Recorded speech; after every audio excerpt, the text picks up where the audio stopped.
Fala galera, vamos com mais análise para amanhã, dia 9 de fevereiro, sexta-feira de carnaval, que maravilha.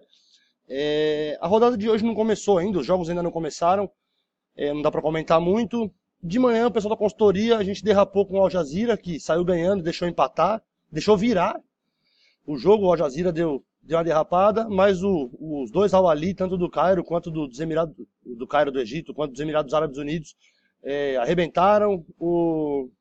O Al Ain também ganhou de 3-0, mais 2 gols e meio. De manhã foi beleza, o pessoal da consultoria. Vamos para amanhã. Pela Série A italiana, amanhã tem Fiorentina e Juventus, um jogão, né? Também tem. A Juventus tá em segundo lugar, tá um ponto atrás do Napoli. O Napoli pega o Cagliari amanhã no São Paulo. Amanhã acho que é a rodada troca de líder. Apesar, a Fiorentina, eu acho que a maior rivalidade que os florentinos têm é contra a Juventus. Eles odeiam a Juventus. Jogar em Florença é muito difícil. A Fiorentina é a 11ª colocada da Série A italiana. Jogando em casa são 4 vitórias, 4 empates, 3 derrotas. Não é grande coisa esse time da Fiorentina.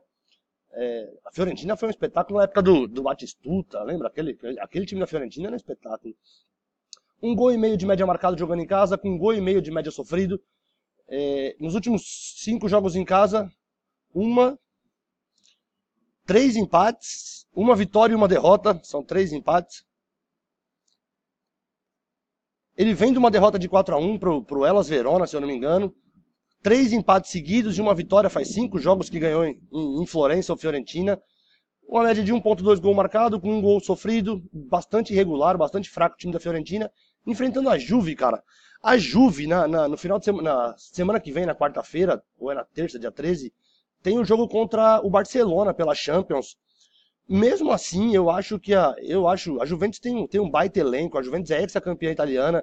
Eu acho que da Europa, quem tem mais banco de reserva é a Juve. A zaga da Juventus é um espetáculo, ele pode revezar tanto o Buffon quanto o Chesney no gol. Tem Barzagli, Chiellini, Alexandro, tem um outro lateral esquerdo bom, Benatti, Lichtsteiner. A zaga da Juventus é muito sólida. Tem os 2 volantes que não são volantes, são quase meias, né? O Blaise Matuidi e o Khedira, tem o Pjanic nesse meio campo. Ele tem as opções de Douglas Costa, Dybala, Mandzukic, Quadrado, Higuaín na frente. Esse time da Juventus são quase 2 times. A Juventus tem o Maximiliano Allegri, é um maestro. São 9 vitórias jogando fora de Turim. A Juventus empatou uma vez só, perdeu uma vez só. Marcou mais de 2 gols e meio de média marcado, sofrendo um golzinho de média nos últimos 11 jogos. Só que nos últimos 5 jogos, cara, impecável. 2-0, 1-0, 3-1. Esse 3-1... ele tomou um gol, foi do Bolonha ou foi também do Hellas Verona que ganhou da Fiorentina. O único gol que tomou jogando fora de casa a Juventus nos últimos 5 jogos. Esse 1-0 aqui, ele ganhou de 1-0 do Napoli, lá no São Paulo. Média de 2 gols marcados por jogo nos últimos 5, só que só tomou 1 gol nos últimos 5 jogos a Juve. A zaga da Juventus é espetacular. Mais frente a frente entre eles, 7 dos últimos 8 jogos acabaram com mais de 2 gols e meio. E 5 dos últimos 6, ambas marcaram, mesmo a Juventus tendo essa zaga sólida. A Fiorentina sofreu gol nos últimos 8 jogos, tá pagando 1,85, se eu não me engano, a vitória da Juve.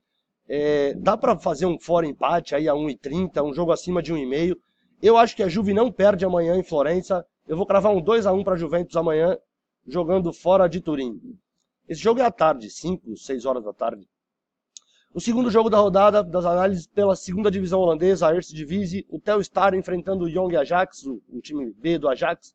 O Telstar é o 5º colocado da divisão, o Jong Ajax é o líder. O Telstar jogando em casa são 8 vitórias, 3 empates, perdeu uma vez só, uma boa campanha em casa o Telstar. Marcou 28 gols, quase 2 gols e meio de média marcado, mas sofreu também 1 gol e meio. Invicto nos últimos 5 jogos em casa o Telstar, são 4 vitórias e 1 empate. 2-1, 4-1, 3-2, 0-0, 3-2. Só em um dos jogos ele não sofreu gol, só em um dos jogos ele não marcou gol, esse empate em 0-0. 2,5 de média marcado quase, com mais de 1 de média sofrido. Contra o Jong Ajax, que é o líder da divisão, são 7 vitórias, 1 empate, perdeu 4 vezes jogando fora de casa. Marcou 30 gols, 2,5 de média, sofrendo 20, mais de 1,5 de média. Os dois ataques marcam muitos gols, mas também sofrem 1 gol e meio de média. Jogando fora de casa, são 2 vitórias, 1 empate, perdeu 2 vezes. Ele vem de uma vitória em 4-2, a derrota em 2-1, empate 2-2. Nossa, mas é bem... Uma vitória, uma derrota, um empate. Uma vitória, uma derrota, é um empate agora, né, pra ficar certo. 2,5 de média marcado, com 1,6 de média sofrida, manteve a média de gols marcados, manteve a média de gols sofridos. Foram 10 jogos entre eles. na história, nunca teve um 0-0, nunca foi abaixo de 1,5. Os últimos 5 eu selecionei aqui nesse formato, com o Telstar jogando em casa. Uma vitória do Ajax 3-1, 2 vitórias do Telstar, um 3-1, 4-2, um empate 1-1, outra vitória do Telstar 3-1, 5 de 5 ambos marcaram, 4 de 5, não foi acima de 2,5 não. Saíram mais de 3 gols e meio em 4 dos últimos 5 jogos entre eles. Eu vou de ambas marcam, então jogo acima de 2,5. Eu vou cravar um empate para esse jogo amanhã, um 2-2, pela Eredivisie, a segunda divisão holandesa.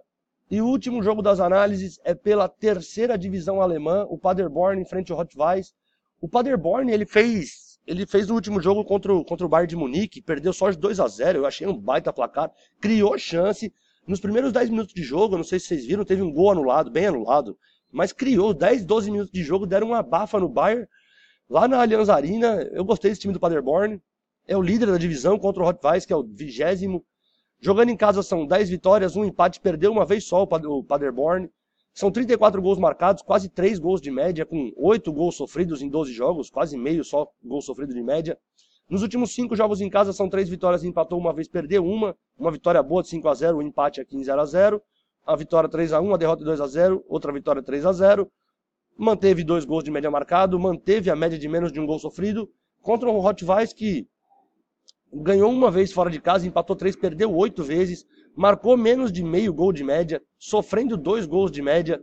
Nos últimos 5 jogos fora de casa, 100 vitórias, um empate e 4 derrotas, uma derrota em 5-0, 3-1, 4-1, conseguiu empatar em 0-0 e perdeu de 1-0, manteve a média de menos de meio gol marcado, aumentou para 2,5 a média de gols sofridos.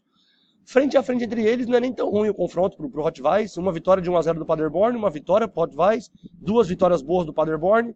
Eu vou cravar a vitória da casa amanhã, o líder da divisão, Paderborn, vem embalado, fez um bom jogo contra o Bayern de Munique. Eu vou de 2-0 amanhã pela terceira divisão alemã.